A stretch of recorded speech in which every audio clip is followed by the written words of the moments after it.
हमारा मन भी कितना विचित्र है महाराज। जब स्वयंवर सभा में कोई भी शिव धनुष उठाने में असमर्थ था, तो मन में बार बार यह विचार आता था कि कहीं हमारी सीता कुंवारी तो नहीं रह जाएगी। ये सोचकर मन व्याकुल हो उठता था। और अब हमारे दूत सुदामन जी के अयोध्या पहुंचते ही अयोध्या नरेश बारात लेकर मिथिला आ जाएंगे और हमारी सीता को अपने साथ ले जाएंगे। ये सोचकर मन फिर से व्याकुल होने लगा है।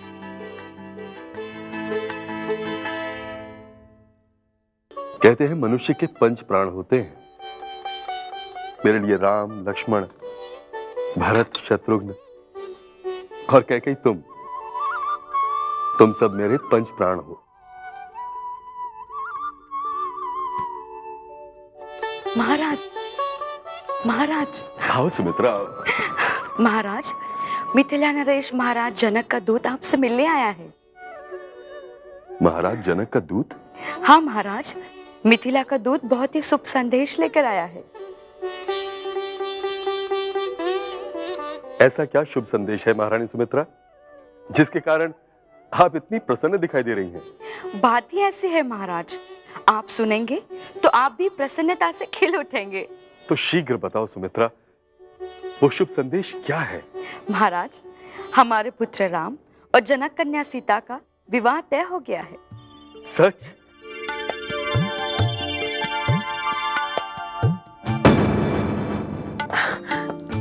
मेरे राम का विवाह?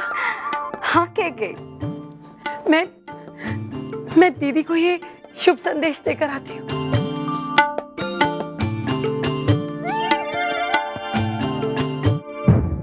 पागल है महारानी कैकेयी, आयु में बड़ी हो गई है मगर बुद्धि छोटी रह गई है। ऐसे खुश हो रही है जैसे भरत का विवाह हो रहा है।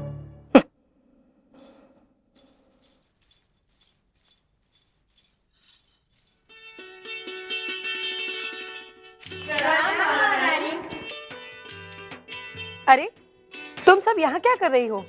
अब तक तो इस राजभवन को फूलों से, पताकाओं से सजा हुआ होना चाहिए था। जाओ, पूरे राजभवन को फूलों से सजा दो, चारों तरफ दीप जलवा दो। जाओ, मंगल गीत गाने के आदेश दे दो।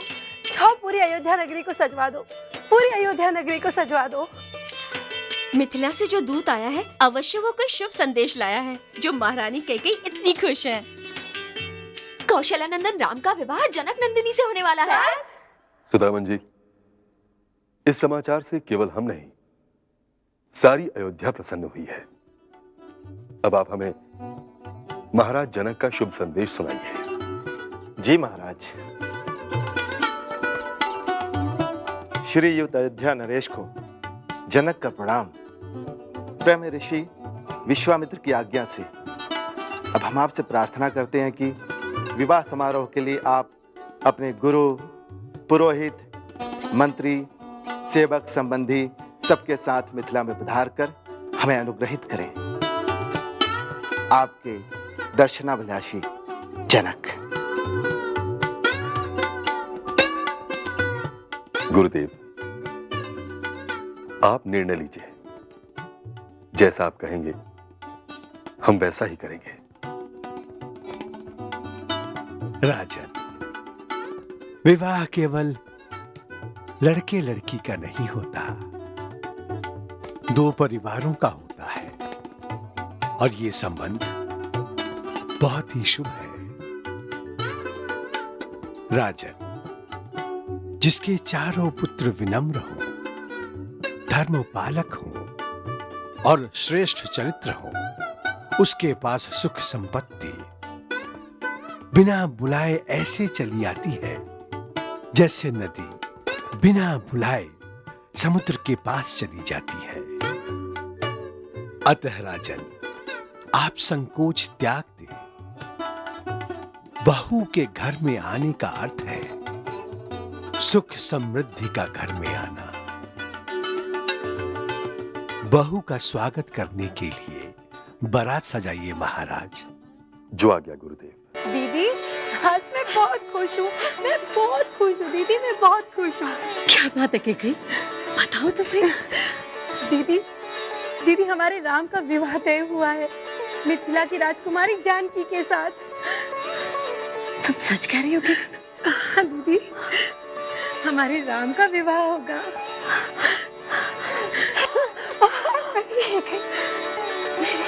मेरे राम का विवाह तय हुआ है?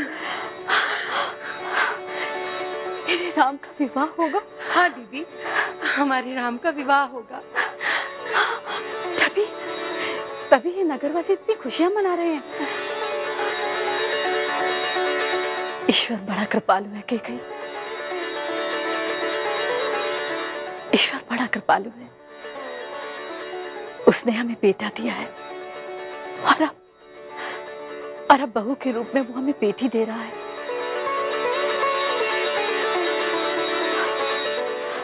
मुझे संभालो केकई। मैं खुशी के मारे में। अरे दीदी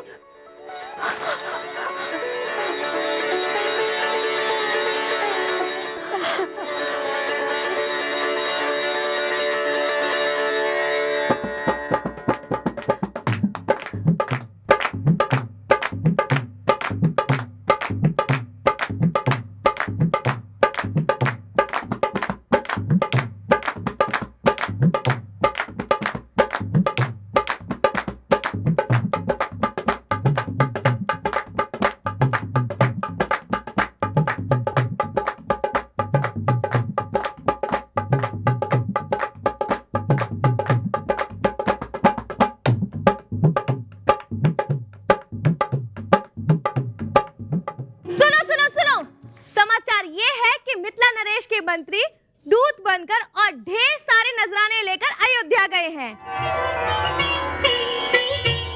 परंतु अभी परंतु किस लिए? परंतु मैंने रघुनंदन राम को तो अपना दूत भेजते अभी तक नहीं देखा। रघुनंदन किस लिए अपना दूत भेजेंगे? इसलिए क्योंकि उनसे सीता का विरह सहन नहीं हो रहा।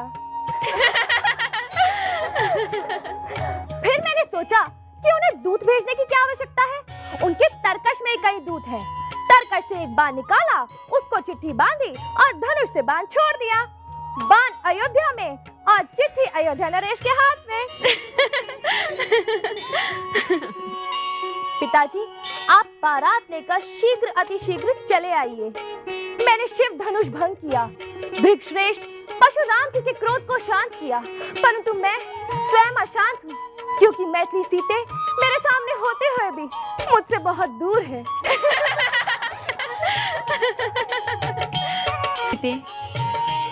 हमें तुम्हारी बहुत याद आएगी। याद? तुम्हें सीता की याद क्यों आएगी? तुम भी तो अयोध्या जाओगी। मैं कैसे जा सकती हूँ अयोध्या? छोटे रघुनंदन से विवाह करके। मालविका, कैसे बोल रहे थे स्वयंवर में राम भैया के छोटे भाई? महाराजा जनक, आपका प्राण यहाँ और मेरे प्राण वहाँ है।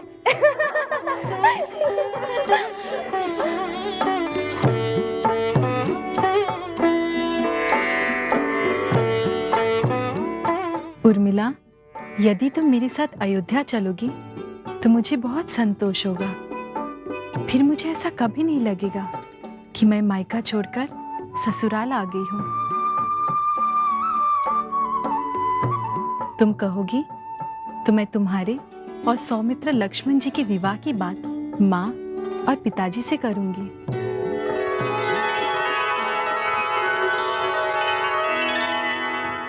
राम और सीता के विवाह को लेकर सारी मिथिला नगरी कितनी प्रसन्न है। स्वामी, सीता ने जो सूचित किया उस पर विचार किया आपने? सुमित्रा नंदन लक्ष्मण और उर्मिला की जोड़ी बहुत अच्छी लगेगी महाराज। सीता के साथ साथ यदि उर्मिला का विवाह भी तय हो जाए तो हमारी प्रसन्नता दोगुनी हो जाएगी। मैं भी यही चाहता हूँ सुनैना, परंतु सब कुछ रीति के अनुसार होगा। मर्यादा का पालन करते हुए होगा। उसके लिए महाराज दशरथ के मिथिला आने तक प्रतीक्षा करनी हो।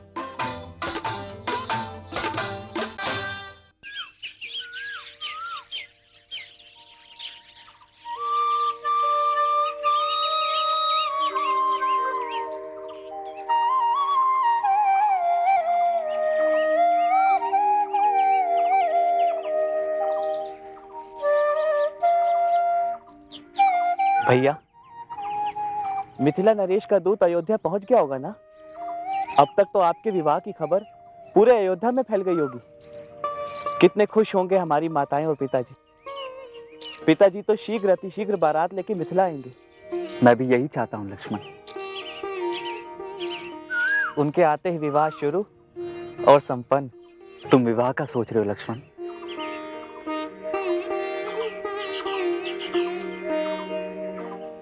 लेकिन मेरी आंखें तो पिताश्री और माताओं के दर्शन को तरस रही है।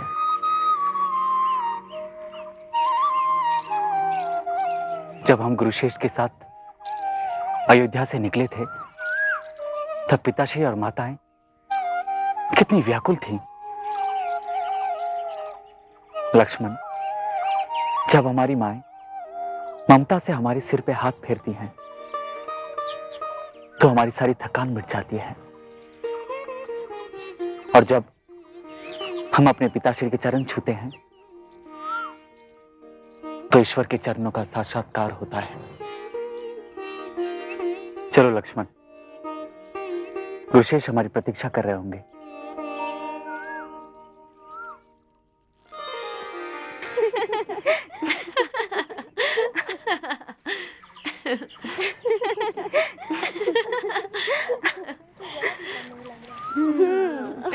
तुम भी ना। कैसी कैसी बात करती हो।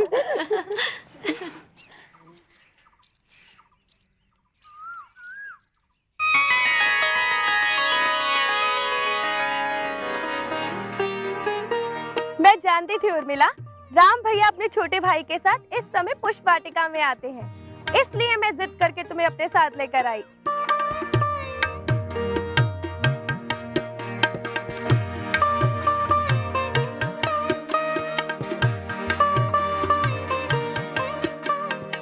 प्रणाम रघुनाथ। चलिए चलिए भैया, देर हो रही है। छोटे रघुनंदन को अचानक क्या हो गया?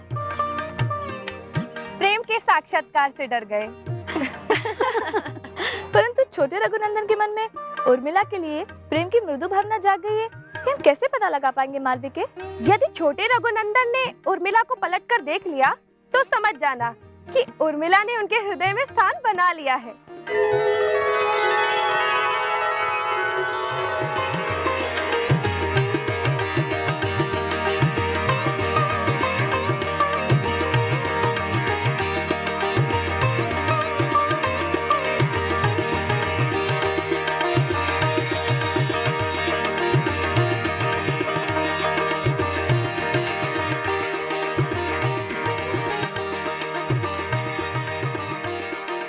क्या हुआ लक्ष्मण? क्या ढूंढ रहे हो? कुछ नहीं भैया, कुछ नहीं।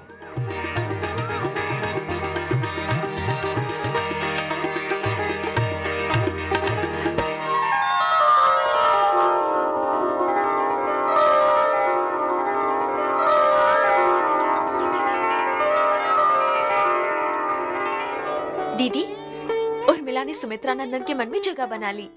उर्मिला दिखाई नहीं दी। लक्ष्मण कितने व्याकुल हो गए थे, दीदी मैं आपको बता नहीं सकती। धीरज रखो उर्मिले, धीरज रखो, सब शुभ होगा। तुम्हारे विवाह के बारे में पिताजी अयोध्या नरेश से बात करने वाले हैं। बस अब ये प्रार्थना करो कि अयोध्या नरेश शीघ्र ही मिथिला आ जाए।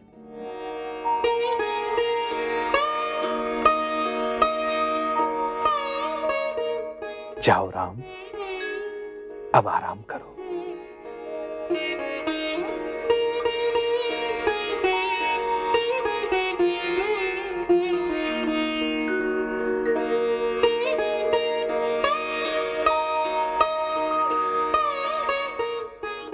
कुछ कहना चाहते हो राम?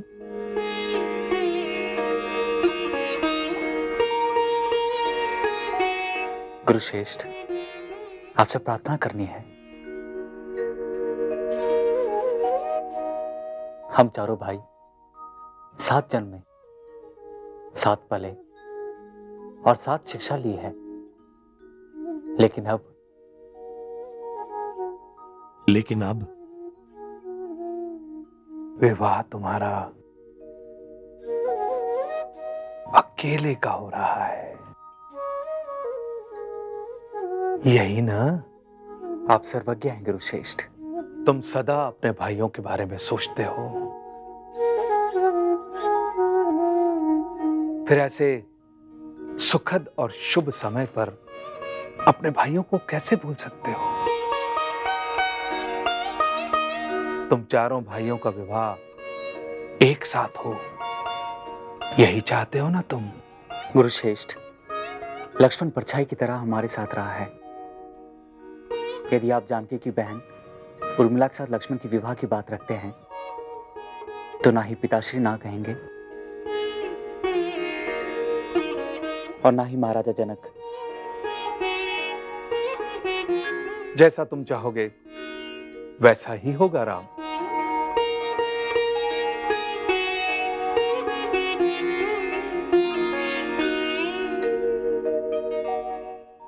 हमें इस बात की हार्दिक प्रसन्नता है कि हमारी प्रसन्नता में सारी मिथिला नगरी शामिल है।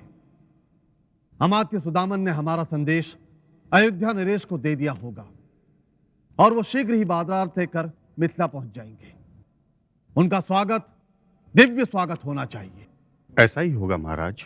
सभी मार्ग, सभी बाजार, सभी देवालय, सभी घर, सारी नगरी सजी धजी होनी चाहिए। ऐसी सजी धजी कि कोई कभी भी उसका वर्णन करते समय सोच में पड़ जाए। सारी नगरी उनके स्वागत के लिए पहले से ही तैयार है भैया। जिस मंडप में जानकी सीता जैसी सुलक्षणा और गुणों के सागर श्री रामचंद्र होंगे, वो मंडप तीनों लोकों में प्रसिद्ध होना चाहिए।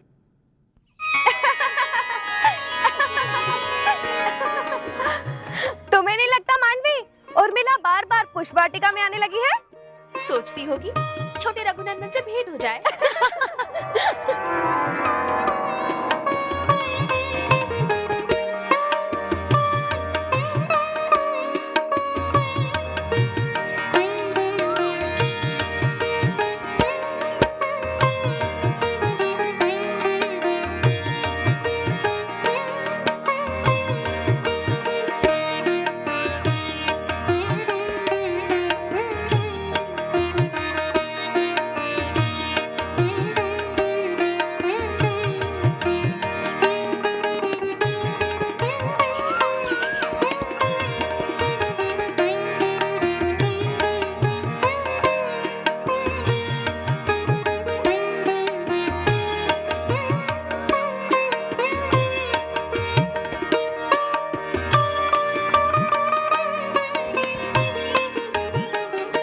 मुझे आपसे कुछ बात करनी है राजकुमारी।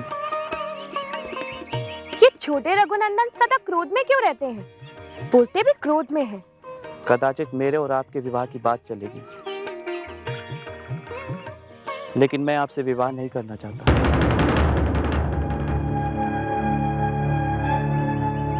इसलिए आप अपने माता पिता से कह दीजिए कि आप मुझसे विवाह नहीं करेंगी।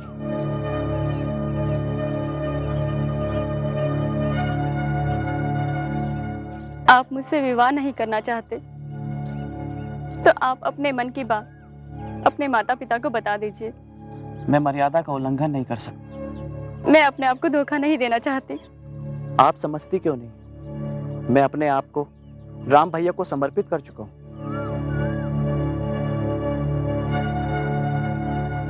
राम भैया मेरे परमेश्वर हैं।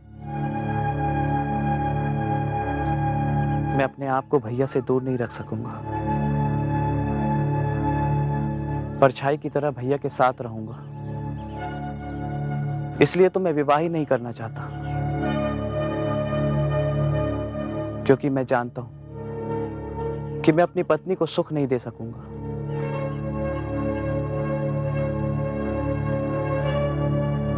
मुझे कोई शिकायत नहीं होगी मैं कभी शिकायत नहीं करूंगी।